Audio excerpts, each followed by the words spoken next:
السلام علیکم ورحمۃ اللہ۔ الحمدللہ وحدہ والصلاۃ والسلام علی من لا نبی بعد، اما بعد فاعوذ باللہ من الشیطان الرجیم، بسم اللہ الرحمن الرحیم۔ آج ہمارے ساتھ جو درس قرآن ہے وہ آیت نمبر 131 ہے اور 132 ہے۔ اذ قال، جب کہا، لہو اس کے لیے، ربہ اس کے رب نے، جب ابراہیم علیہ الصلوۃ والسلام سے اس کے رب نے کہا اسلم، فرما بردار ہو جاؤ، مطیع ہو جاؤ، قال اسلمت لرب العالمین، تو فوراً کہا ابراہیم علیہ السلام نے میں رب العالمین کا فرما بردار ہو چکا ہوں، میں نے سر کو جھکا دیا ہے اپنے رب الرب کے لیے، رب العالمین کے لیے۔ سبحان اللہ، توحید کی انتہا۔ صرف یہ نہیں کہا کہ اپنا رب بلکہ رب العالمین کہا۔ اذ قال لہو، اس وقت کو یاد کرو جب کہا اس کو، یعنی ابراہیم کو، رب اس کے رب نے، اسلم، مطیع ہو جا، فرما بردار ہو جا، اپنا سر جھکا دے۔ قال اسلمت لرب العالمین، میں نے اپنا چہرہ جھکا دیا رب العالمین کے لیے، میں مسلمان ہو گیا، میں فرما بردار ہو گیا رب العالمین کے لیے۔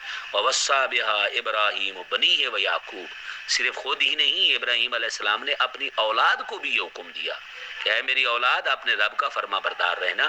ویعقوب، اور یعقوب علیہ السلام نے بھی اپنی اولاد کو یہی حکم دیا کہ رب العالمین کے فرما بردار بن کر رہنا۔